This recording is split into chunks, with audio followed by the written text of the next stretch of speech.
Hi everyone, welcome back to Immigration and Jobs Talk Show. I'm Rajni Bharara, your host, and before I move ahead, let me very quickly read out a very important disclaimer.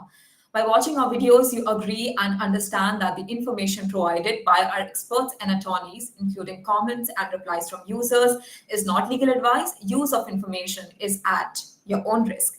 All right, after this very important disclaimer, welcome back everyone to the very first episode with our new guest. Yes, we are thrilled to have you join us as we dive into the important conversations around immigration and how policies are shaping the future for professionals and entrepreneurs worldwide. Today, we have the honor of kicking off our show with an incredible guest, attorney Yameena Ansari. She is an award winning immigration and refugee lawyer, the principal lawyer at Ansari Immigration Law, and a true expert in her field. With offices in Toronto, Calgary, and Bogota, Yameena helps overseas professionals and entrepreneurs make Canada their new home. Her expertise has been featured on platforms like CBC News, The Globe and Mail, and AR and Al Jazeera. In today's episode, we'll be exploring a crucial topic. Are Canada's new immigration policies putting you at risk? Yameena will be sharing valuable insights to help you navigate the challenging immigration landscape. So, whether you're considering relocating to Canada or just curious about how the latest policies work, you won't want to miss this. So, now, without any further ado, let's give Yameena a very warm welcome. Yameena, welcome to the show and welcome to Immigration and Jobs Talk Show. This is your first time. How are you feeling? I'm good. Thank you so much for having me. I'm excited to share my knowledge. I'm excited to interact with your users. Thank you so much for inviting me again. Thank you so much. And I think you are our first Canadian immigration attorney. So we are so happy to have you. Thank you so much for your time. I know it's too early for you to do a show and to go live. Thank you so much. It's my pleasure. Let's get started. Yes, and guys, we are live on YouTube, LinkedIn, Facebook, and also on Twitter. And the handle is Immigration Talk Show. So don't forget to subscribe to us. And if you have any question related to this particular topic for Yameena, make sure you post them in the comments below, and we'll be glad to take them. And yes, and if you want to get in touch with attorney Yameena Ansari, so here are her details. So make sure you give her a call and also send her an email. Now, without any further ado, let me quickly ask our very first question. So, Yameena, today we are going to talk about immigration policies, Canada's new immigration policies. So, Canada is actually, if I check the news, if I, go and watch a news, so Canada is always, these days trending at the top in news channels. So, and about immigration also, I mean, other aspects are there, other things are there, but these immigration policies are also there. So, what do you think? What can people expect from today's episode? I think what people can expect is the unexpected. The reason that we are trending so much right now, Canadian immigration policy is at the top of everyone's mind, is that we have an election coming up. And Right. anytime you have an election coming up, that Yeah. is the time when there's a lot of political turmoil Right. because we currently have a minority government. So, what that means is that we have a government that actually has not the dominant share in the parliament. Now, this is a concept that doesn't exist in a lot of countries, but we can actually have an elected ruling government which does not have 50% or more of the votes in the parliament. And that's a situation we have right now. So we have a relatively weak government.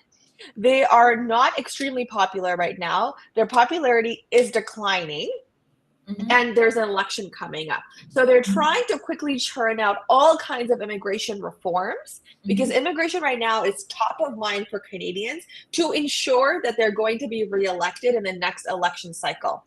And that's why we see so many changes coming up. It's all political as always.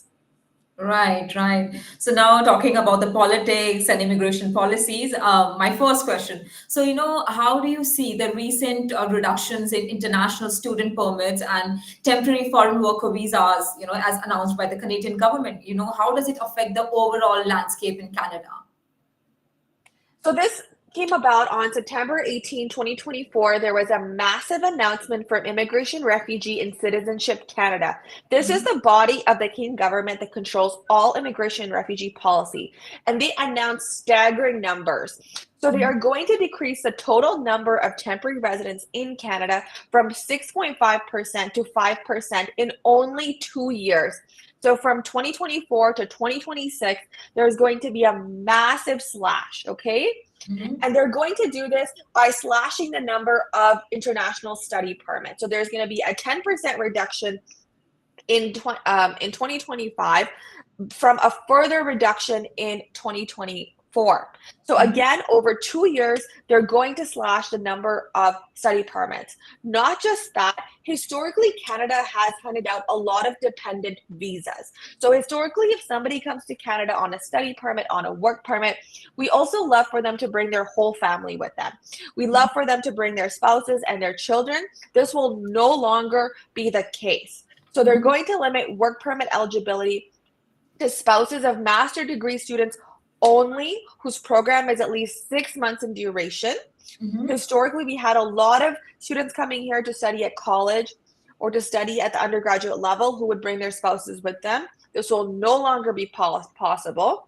In terms of the impacts, we're going to see a lot of impacts. So one of the most common ways that people declare refugee or asylum in Canada is that they declare refugee or asylum after they arrive in the country. Now, obviously, for you to declare refugee or asylum after you arrive in Canada, you have to actually arrive in Canada. And if you have fewer temporary workers and students, temporary residents who are going to be allowed in, there will therefore be fewer people able to make those inland refugee claims.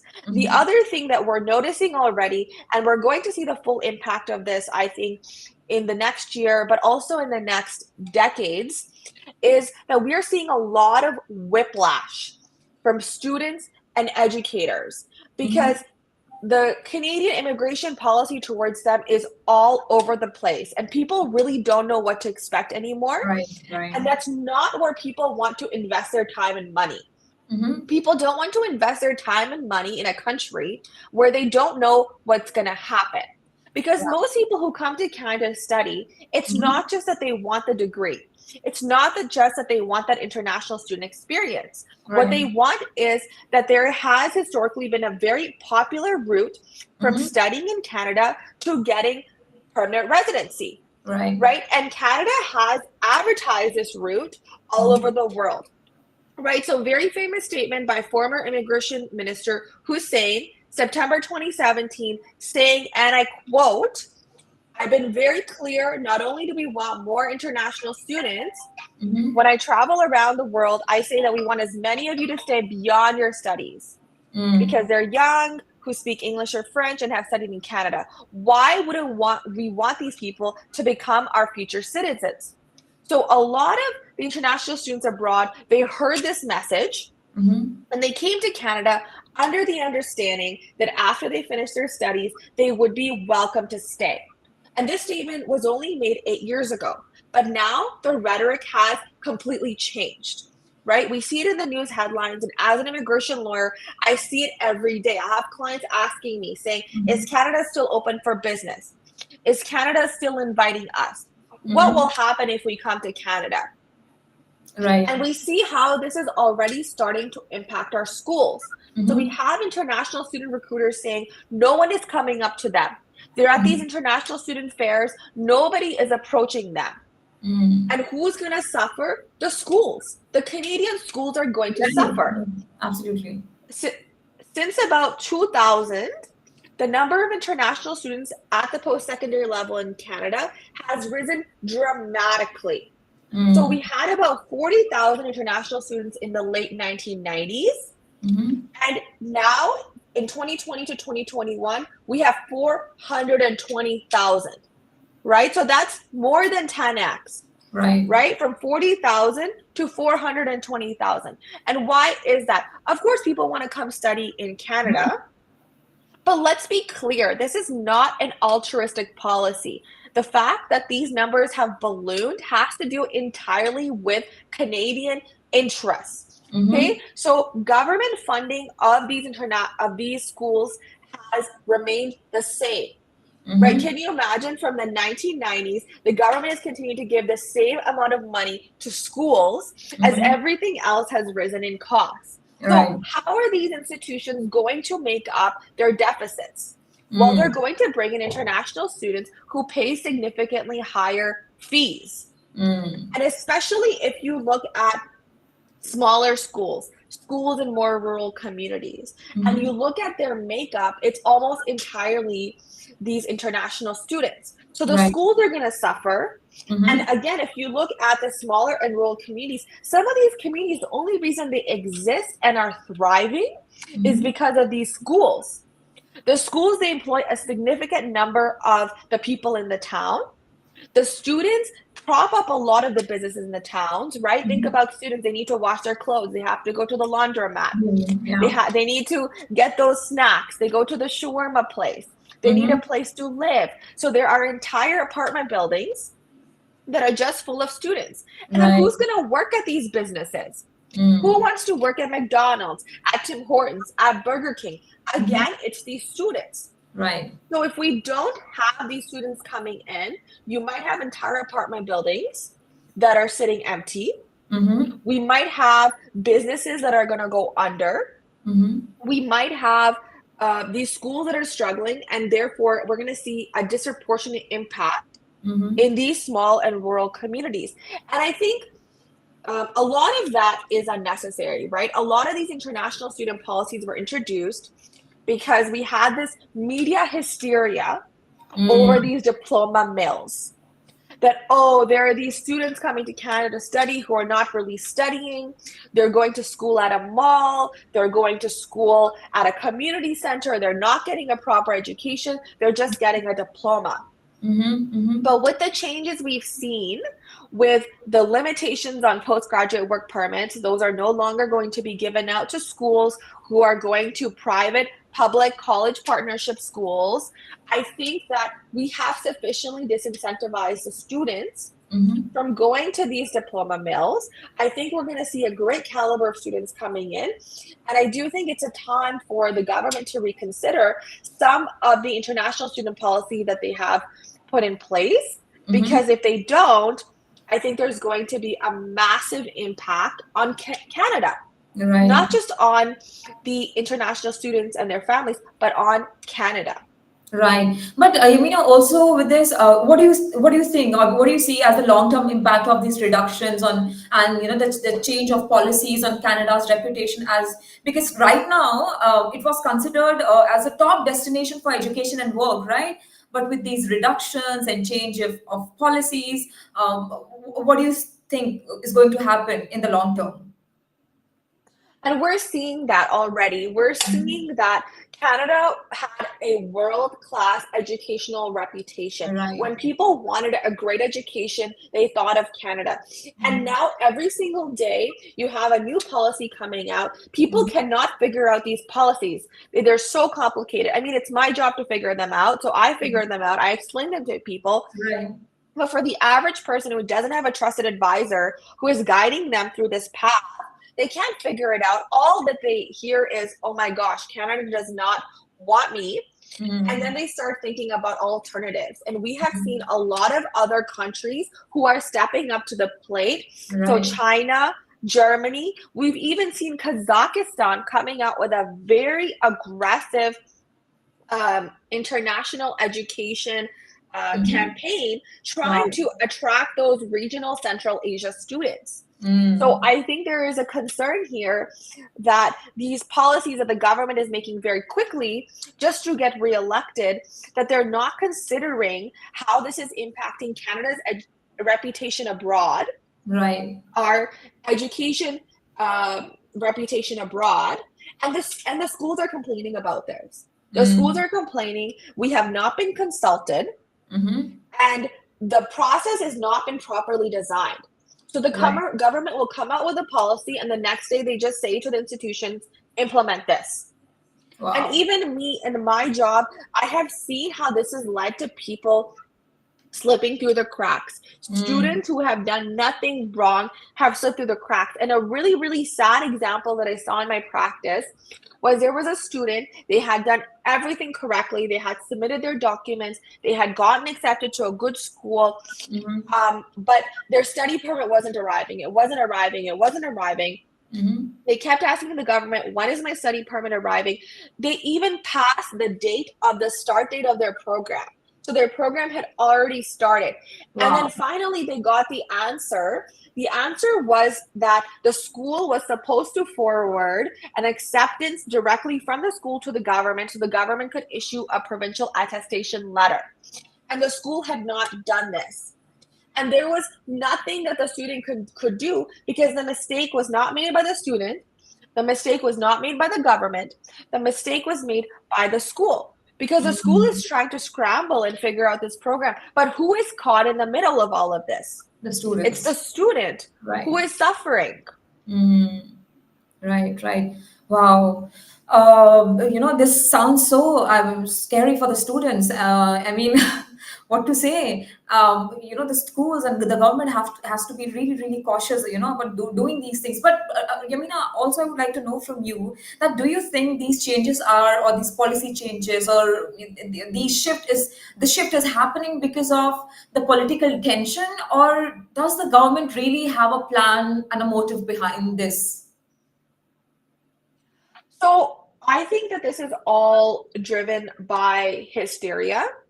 Okay. So in Canada, like everywhere else in the world, there is a massive cost of living crisis. And I would Mhm. also call it a quality of life crisis, right? Mhm. So according to recent data, over half of people ages 25 to 44 report that rising prices were greatly affecting their ability to meet day-to-day expenses in spring 2024. So this is very recent data Mhm. telling us that over half of the population Mhm. is having a hard time just keeping up with the day to day. Right. And so there are challenges in housing. People cannot find affordable housing. Yeah. There are issues in finding jobs. There is higher unemployment rates than we've seen before. And public Mhm. service capacity, right? So let's not forget that Canada is a country where healthcare is publicly provided.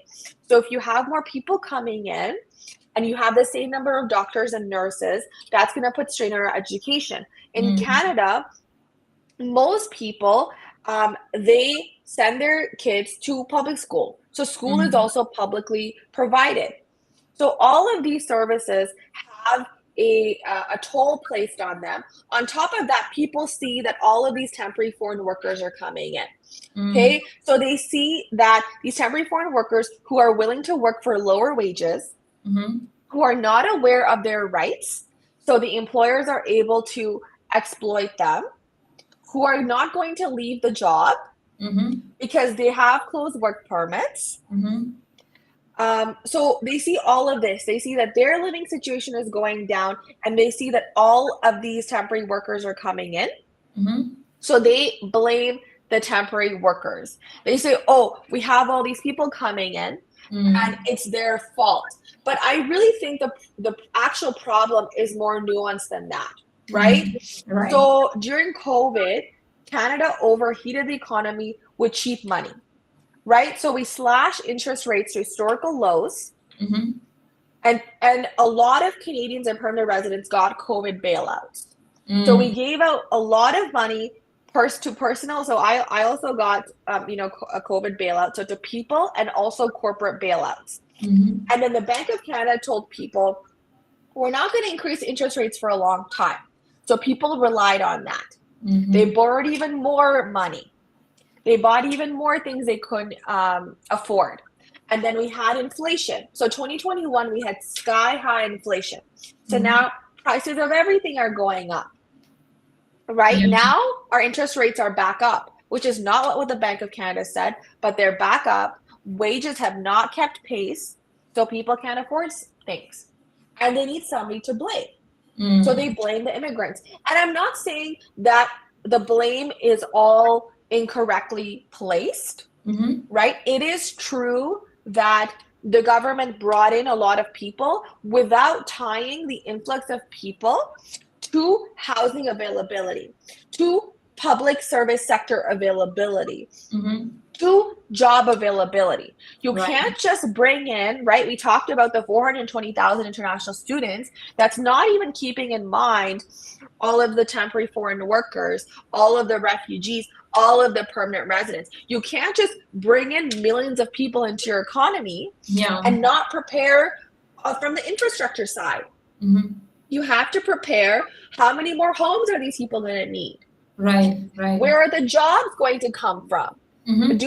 Are we expanding our healthcare system? Do we have more hospitals? Do we have more schools for their kids to study in? Right. So yes, it's very easy to point and blame the finger on immigrants, but really this is due to poor planning from the policymakers. So I think our hope is that these policies are not reactionary. Our hope is that these policies are being introduced, and immigration and the influx of temporary foreign workers and permanent residents is going to be matched to how many homes are being built, what is the healthcare capacity, what is the job capacity. But I mean, we've seen poor planning from policymakers before. I hope for the best, but I think we should all prepare for the worst as well. Wow. Okay, Yameena, with that, you are an immigration attorney. So, do you think, because as you mentioned that you have elections coming up very soon, so do you think a change in government might make things positive? It's really hard for me to answer that question because obviously politics is a very complicated issue. It's not just about fiscal policy and financial policy. It's also about social policy, right? So right now we have the liberals in power. They are led by Pierre Trudeau's son, Justin Trudeau. Yeah. They are fairly left wing. So despite Justin Trudeau in his younger years playing blackface, they are generally considered to be more supportive of minorities, more supportive of women. Right. They're willing to bail people out. They want to have stronger social services, stronger social net. And on the other hand, we have the conservatives, which are led by Pierre Poilievre. And I think as we're seeing globally, we're seeing a lot rise in the populist movement. We're seeing a rise in leaders who are divisive, who are right wing, and that is Pierre Poilievre. And some of the things that he says, I really like. I like that he talks about the fact that immigration needs to be matched to employment. I like the fact that he says immigration needs to be matched to housing availability. I like all of these things. I think we should be making smart immigration policy. That being said, obviously this is a dynamic decision, and am I okay with some of his social stances? That is something that I think people need to decide for themselves. What are the politics that are important to them? Is it social policy, fiscal policy, and so on? Right. And but Yameena, if you're okay to talk about that, when we had our first meeting, you also told me that you yourself are an immigrant, right? And was it difficult for you or was it easy for you? How was the journey for you? I think that it's hard for all immigrants who come to Canada, and I think that there are barriers that are put in place that are unnecessary. One of the most common barriers that immigrants experience when they come to this country is that their educational credentials are not recognized. And this is also not just horrible for the immigrants themselves, it's also a real failure on how this impacts the Canadian economy. So the Canadian economy specifically targets market sectors where we need talent. So we try to import a lot of healthcare workers. We try to import a lot of tech workers. We try to import a lot of people that work in agriculture, people who work in transport, because we know there is a labor market need. We import all of these people, but then we do not provide them with a clear, easy, fast, and affordable pathway to requalify. Right. So, for example, my mother, she was a physician in Pakistan. She went to medical school. She did a house job. She became qualified. She was working at a very good hospital. And when she came to Canada, she had to rewrite all of her exams, which took years and thousands of dollars. She had to redo her residency. She had to go and live in a rural area and practice there for many years. And finally, she was able to become a physician here. And kudos to my mom that she did that with the support of my dad. But the reality is, most immigrants are not going to go through that process.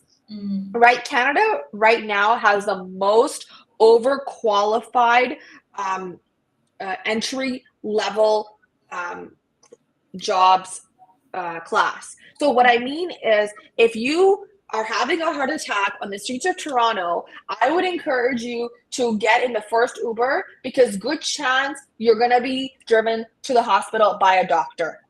And this is something that Canada is very proud of, that, oh, we have all these people working entry-level jobs who are overqualified. I don't think this is something we should be proud of. The person who is an engineer in their home country should not be bagging my groceries. Yeah. Okay?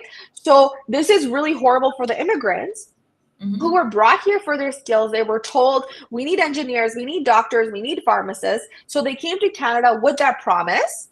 And then they get here, and it takes forever to get requalified. Most of them are not going to be able to undertake that journey. And this is terrible for the Canadian economy. We brought these people to serve a certain purpose, and they're not going to be able to do that. Yeah. So absolutely, and because you're not only because of this, you're not only crushing the people's dream, but you're also making them question that why, rather than being in their homeland, why did they choose to move abroad, right? Because if they're moving to a foreign land, they definitely have things planned for them, which are which definitely seem better for them, right? And if this is what they are going to end up doing, so it would have been better for them to be in their homeland and to choose that path. Thank you so much for answering the question, Yameena. Now I would quickly like to move to my next question. Yeah, please On go that ahead. point, Rajni, and I think all you have to do is open up Reddit, type in Reddit Immigration Canada, and you will see the questions that people ask. People say, do you still want to come to Canada? Wow. Is Canada still open for business? And you'll see other immigrants responding and saying, don't come to Canada anymore. It's done here. The cost of living is too high. You can't find an affordable job. You work yourself to death, and at the end of the day, there's no family waiting for you. You live in a small apartment. There's no hope. And I think we're seeing that is a lot of people abroad are asking themselves that question: is Canada still the land of our hopes and dreams, or should we just stay at home? Right. And that's not what Canada wants. We want and need that qualified immigrants are still coming. Okay, so now with that, Yameena, I would like to quickly move into my next question. And people have already started commenting their questions.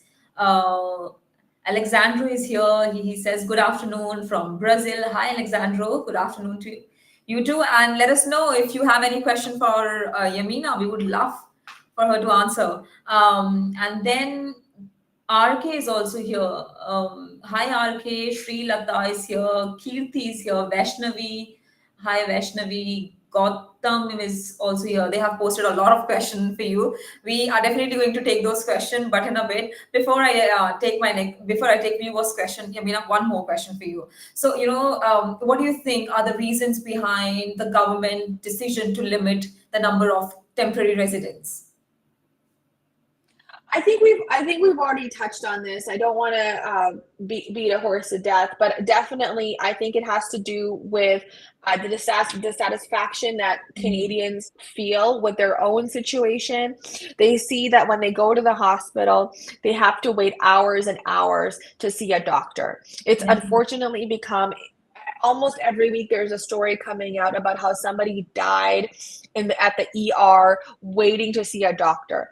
They see that their kids' schools are full, right? Every single year, we are making class sizes bigger and bigger.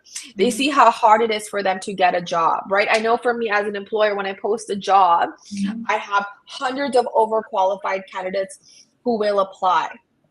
They see that employers are treating them poorly, right? They see that because of the temporary foreign workers who will accept lower wages, who will accept poor working conditions, that it is bringing down the work culture overall. Employers don't feel like they have to treat their workers well or compensate them fairly. So they feel that, okay, our living situation is getting worse. Who can we blame? We can blame the influx of people that are coming in. It's their fault. It's their fault that there's more of them that need healthcare, so there's less beds for me. It's their fault that their kids also need to study, so my kids are getting less attention from the teacher.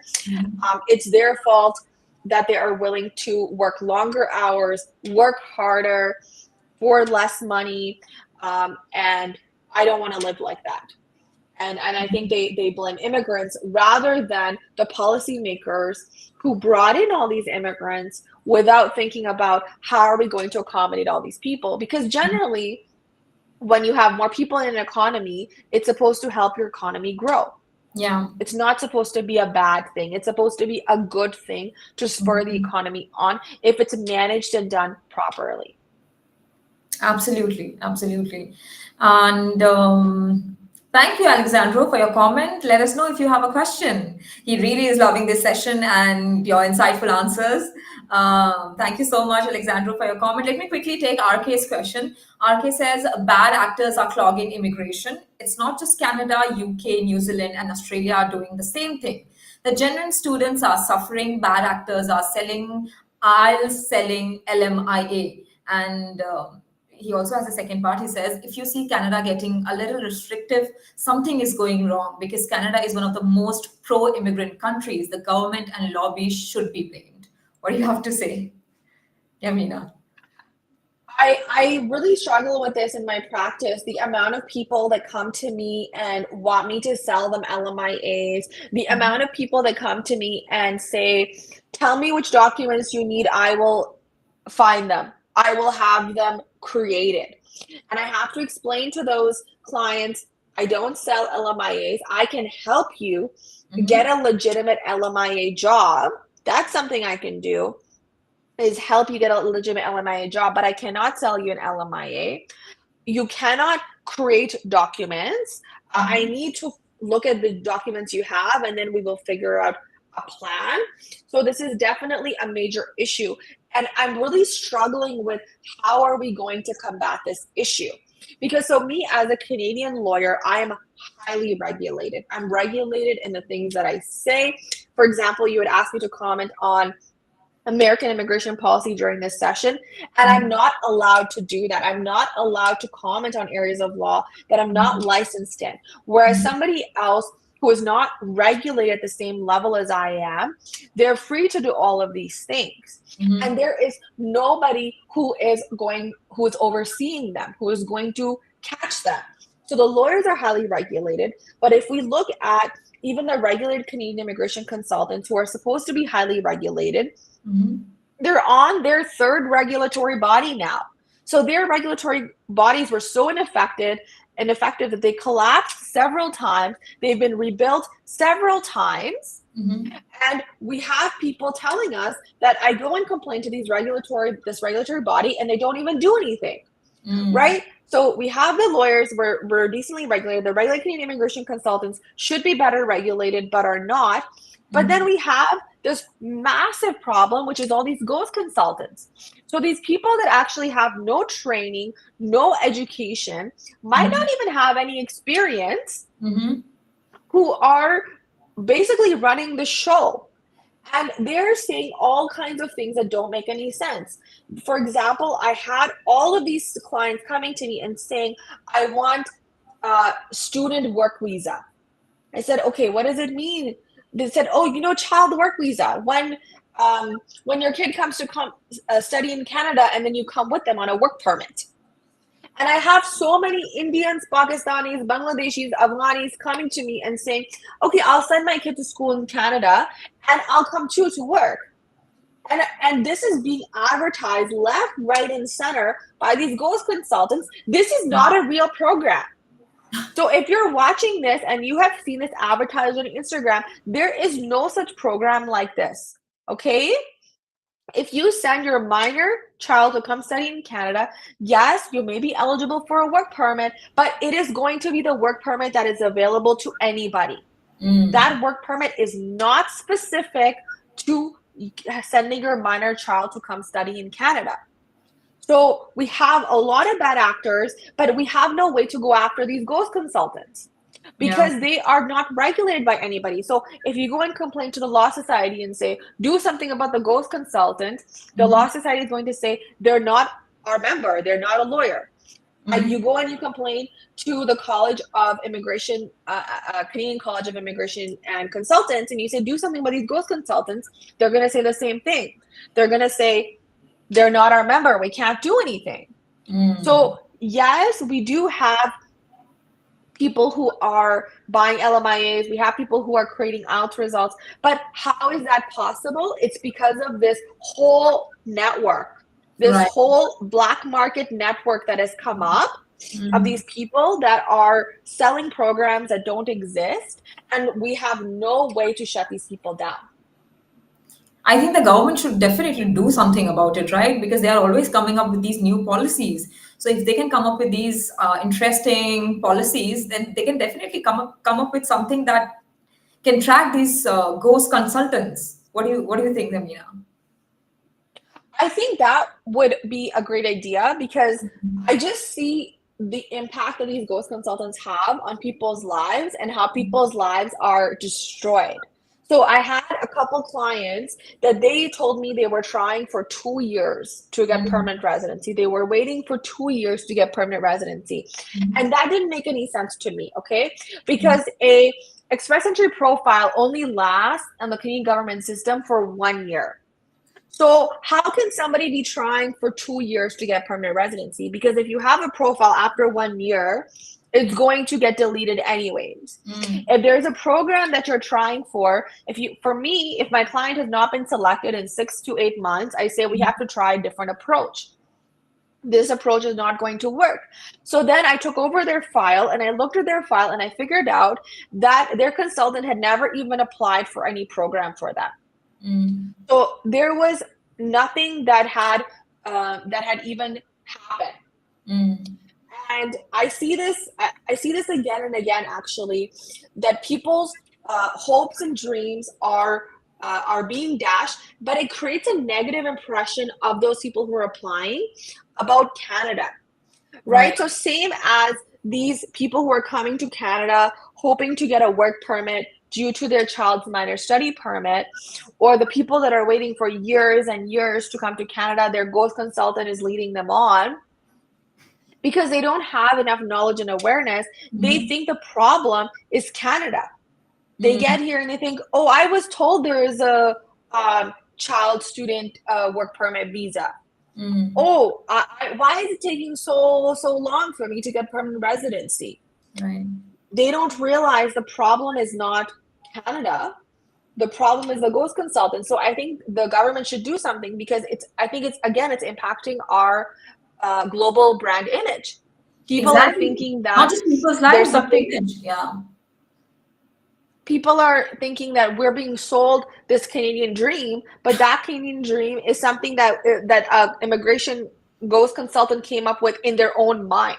Yeah, absolutely. Now, speaking of, the legal avenues, because how can people get connected with the right kind of information? So, Yameena, if you can please tell what legal avenues are available to individuals who may be affected by the new policies or who may be affected by these ghost consultants, right? So, and maybe, facing the deportation problem, or denied work permits. So what legal avenues are available for them to get the right kind of assistance and information? So if you're going to hire somebody, I would ask them, which law society is regulating them. Every single lawyer in Canada is regulated by a law society, and all of the law societies have their websites online.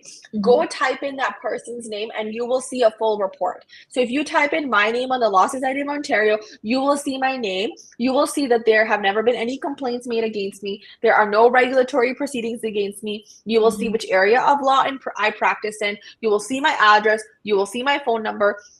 That's what you want to see. You want to see, is this person actually licensed by a proper law society?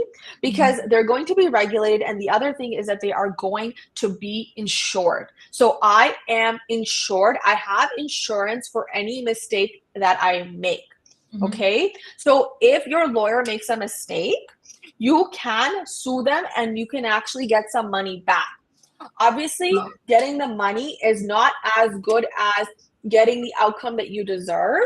But at least if you sue them, you get some money, you get compensated for the mistakes that they have made, and then you can use that money to get proper legal advice from somebody else. That's not going to happen if you hire a ghost consultant. If they make a mistake, first of all, you probably won't even know.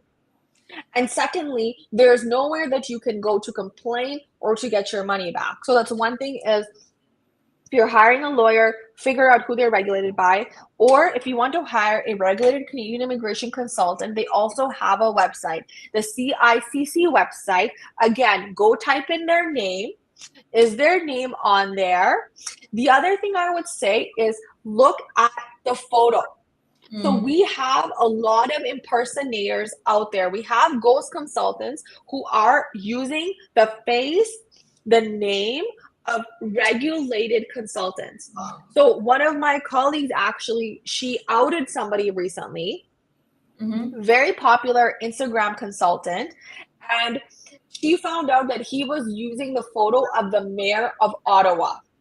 So this consultant was pretending that he was the mayor of Ottawa. And now obviously the mayor of Ottawa is too busy to be a ghost immigration consultant on the side. So I would say make sure this person is regulated by a law society or the or CCIC. Go on the website and then meet the person and see their face. Is this the actual person that I have hired? So that is how you're going to get proper legal advice. If you cannot afford legal advice, I would say go to the actual IRCC website. Don't read the ads, the social media ads. Like I said, there is a lot of misinformation on those social media ads. They are trying to take your money. They're not necessarily trying to bring you to Canada. They just want your money. Okay, so go and actually read on the IRCC website. I know it's very confusing. Even some of the information on there is out of date because as you know, the policy changes so fast. Sometimes the RCC website cannot keep up and there is outdated information on there, but it's going to be the best information that you can get at that time if you're not able to pay for a competent legal advisor. Right, or maybe if you can directly get in touch with attorney Yameena Ansari herself. Here are her details. You can give her a call on this number, which is +1 647 494 8299. Excuse me. I would like to repeat the number, +1 647 494 8299. You can also email her at immigrate@ansarilaw.ca. IMMIGRATE@ANSARILAW.ca. You can also visit her website, which is www.ansarilaw.ca. Yes, and you can get in touch with her regarding your problems and regarding if you're facing any issues with the ghost consultants. So she's the right person for you. And okay, RK is back and he says, yes, it's true. Now, these fake social media consultants are telling students if your work permit is going to expire, just file for asylum to get a new work permit. They are tarnishing Canada's image. Is that so, Yameena? This has come up a lot recently in the media. A lot of people are angry because we have seen a massive spike in the number of study permit holders that are declaring asylum. And I have seen people making very harsh judgments against these students. I've seen people saying if somebody files for asylum after coming into this country as a study permit holder, we should deport them right away. I've seen people saying that these are all fraudsters. Now, from my side, I actually have several clients who I have helped who have come to Canada on study permits and who have filed asylum. And I want to talk from a more empathetic lens. I want to explain their stories a little bit because obviously my clients are not able to explain their stories themselves. What happens a lot of times is that somebody is living in a state of persecution and they don't even realize it, right? The bird does not realize that it was in the cage until it is set free. So you have somebody living in their home country and they don't realize it, but they're gay.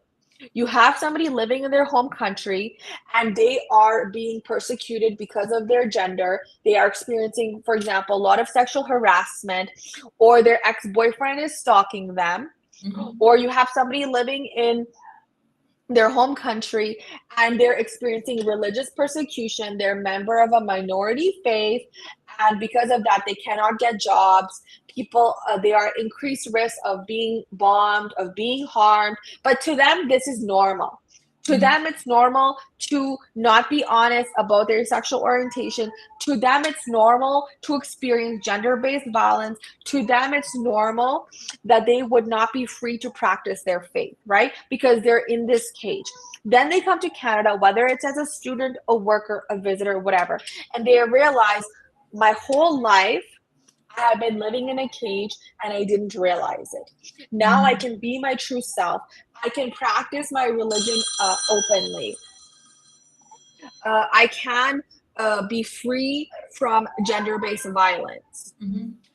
And that's when they decide to file the refugee claim. Okay, I'm not saying that there are not people who are filing fraudulent refugee claims. There definitely are. For example, one time I had somebody consult with me who had gotten refugee on the basis of sexual orientation. So he'd gotten refugee on the basis that he was gay, and he was consulting with me because he wanted to now get married to a woman. And he said, oh, is that going to be a problem for my refugee claim? And I said, I don't understand. I thought you were gay. If you're gay, why do you want to marry a woman now? So there are people who are taking advantage of the system, but I think there are also people who didn't realize how oppressed they were until they came here.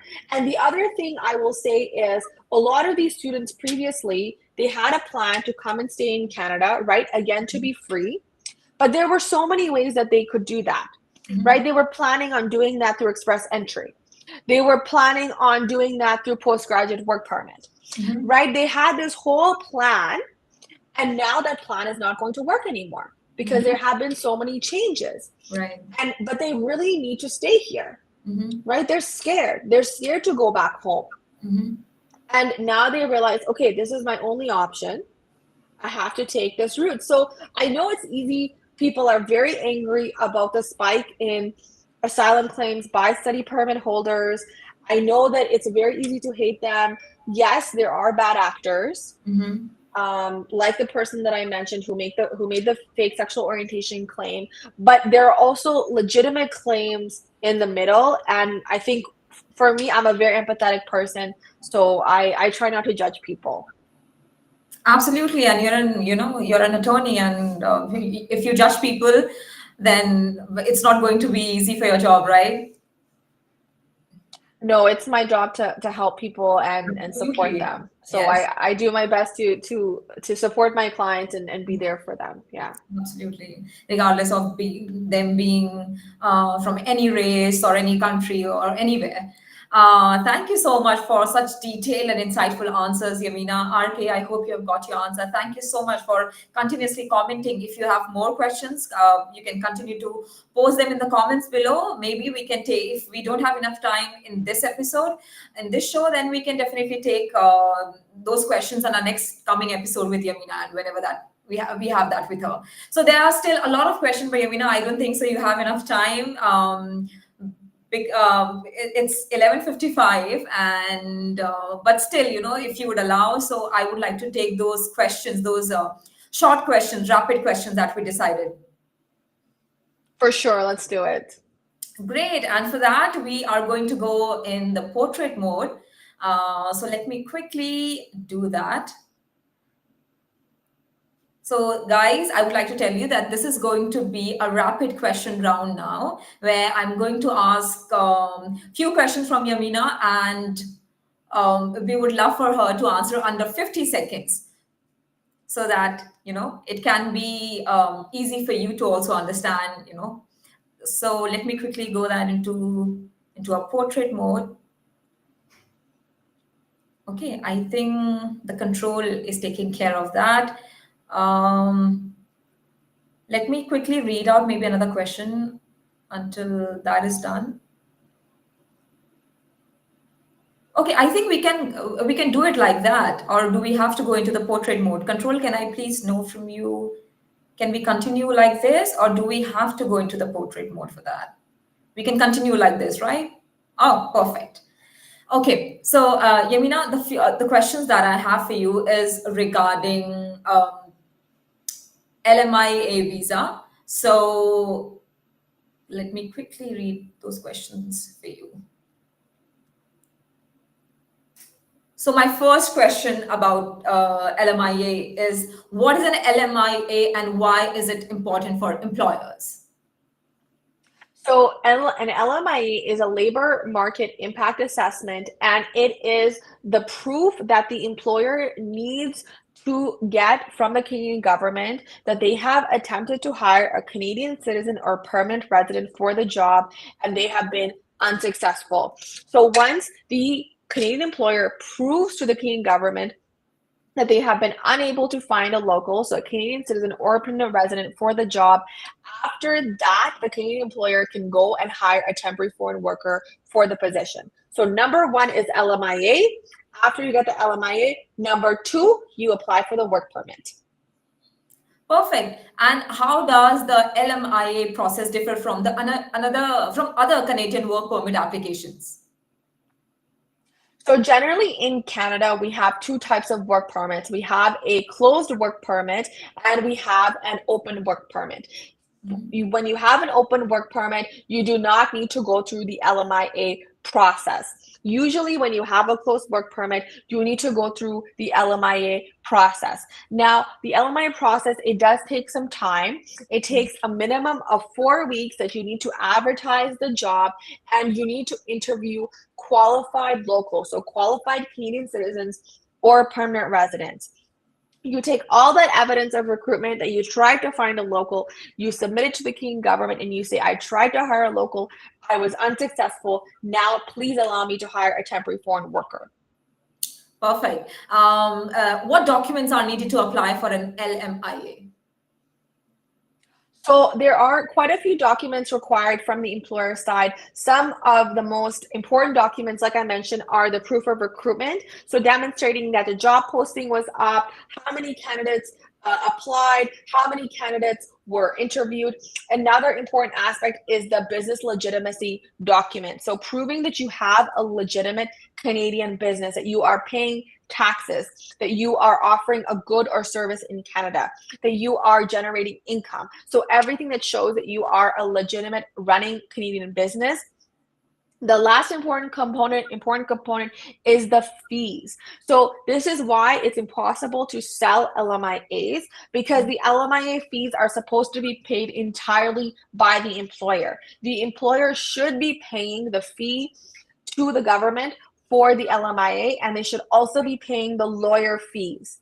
So a lot of times I have workers who are approaching me, asking me for LMIAs and LMIA work permits, and I tell them, come have your boss talk to me, because your boss is supposed to be paying for this process for me and to the government. So those are the three important documents: the fees being paid by the employer, business legitimacy documents from the employer, and proof of recruitment from the employer.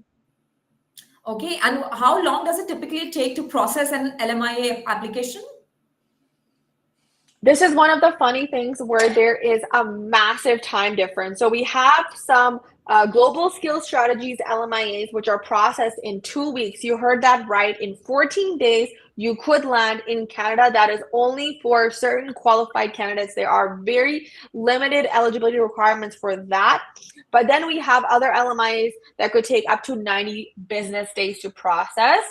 And these processing times are changing every month. So every month I check the page to see what is the processing time at this time. And what are the most common reasons for LMIA refusals? So the most common reasons for LMIA refusals is the lack of business legitimacy. So the immigration officer believes that you have a fake business that is just set up to bring in temporary foreign workers. You're not actually providing a Canadian good or service. The most common reasons for refusals of LMIA work permits, right? Like I said, LMIA is separate. After you get LMIA, you get an LMIA work permit. The most common reason for refusal for LMIA work permit is that the candidate is not qualified. So you have somebody who doesn't have the requisite language level to do the job. You have somebody who doesn't have the requisite experience for the job they're supposed to be doing. You have somebody who doesn't have the education for the job they're going for. So it's really important before you apply for an LMIA work permit to make sure that you are actually qualified for the job that you're being offered in Canada. And can an LMIA application be submitted online or must it be done in person? So the Canadian government right now, they have made it clear that their preference is to receive most applications online. There are a few limited types of applications that should be submitted by mail, but by and large, the Canadian government prefers to receive things online. Okay, and what are the steps employer must follow to demonstrate the need for a foreign worker? So like I said, they have to post the job on quite a few job sites. The number of job sites will depend on whether they are applying for a high wage LMIA or low wage LMIA. They will have to post the job on those specific job sites for a minimum of 4 weeks. For our clients, we actually recommend that they keep the job posting up until the LMIA is approved, because that shows to the immigration officer that you were extremely thorough. Then if any 4-star candidates apply on Job Bank, those 4-star candidates must be interviewed. We also generally also interview candidates from some of the other job sites, again, because we like to put forward a very strong LMIA application. Then the employer needs to keep track of the exact reasons for why candidates were not hired. All of that is provided to the Canadian government along with the business legitimacy documents. And sometimes there is also an interview that takes place. There might be an interview that takes place between the employer and the immigration officer where we negotiate the terms of the LMIA, right? So there are going to be obligations that are put on the employer for the LMIA and for the employee for the LMIA. So sometimes these are negotiated between us and the immigration officer. And after that, hopefully the LMIA is approved. Great. And how can an employer show how they have made sufficient efforts to hire a Canadian citizen or permanent resident? So it's really, really important that when an employer is putting up an LMIA job posting, they ask the candidates to explain whether they are Canadian citizens or permanent residents. So based on that, we can see how many Canadian citizens and permanent residents have applied for a job, and we have to explain why each Canadian citizen or permanent resident was not qualified. Whether they didn't have the requisite experience, maybe they live too far away, maybe the hours don't work for them, maybe they do not have the requisite language level, and so on. Okay, and one last question. I still have a lot of questions, but one last question for this episode, Yameena. Are there any exemptions to the LMIA process for certain positions or individuals? There's a lot of exemptions to the LMIA process, and that's actually what I usually try to do is I try to get my clients out of the LMIA process and into a process that doesn't require recruiting. For example, the intercompany transfer. So this is a program where if you have a multinational company, you can transfer an employee in a certain position, so they have to be management level or specialized worker. You can transfer them from the overseas company to the Canadian company without getting an LMIA. We also have the International Experience Canada program. This is for young people, usually between ages 18 to 35, but the ages will depend on the country that you come from. And they can come to Canada and work for a period of 1 to 3 years, depending on the country that they're from, and get an open work permit. They can work anywhere.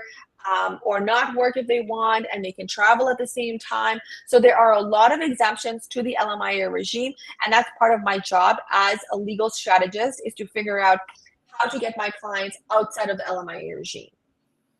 Perfect. Thank you so much for that rapid answers. Thank you so much, Yameena, and everyone. Thank you for watching. If you want to catch all the highlights, including the shorts and reels from this episode, don't forget to subscribe to our channel. That way, you'll get all the best moments delivered straight to your feed. And Yameena, it was such a great episode. Thank you so much for being here. I have so many more questions that I would like to ask, and I would like for you to answer, but I don't think that we have enough time. But we would love for you to come back for maybe a part 2, an episode 2, so that we can cover the remaining questions, and maybe we can come up with a completely new topic. We can talk about LMIA in detail. How about that? Yeah, I'm looking forward to the next session for sure. Thank you so much, everybody, for joining. It was great reading your questions. Thank you for being such an interactive group of people. Thank you so much. And guys, if you want to get in touch with Attorney Yameena Ansari, here are her details. You can give her a call on the number 647-494-8299. I would like to repeat it, 647-494-8299. You can email her at immigrate@ansarilaw.ca, and you can also visit our website, which is www.ansarilaw.ca. Thank you so much, Yameena. It was your first episode with Immigration and Jobs Talk Show. It was a blockbuster episode. You had a blockbuster debut. Thank you so much for being here. Can't wait for our next episode now. Thanks so much, Rajni. I had so much fun being here. Thank you so much. You have a great day ahead.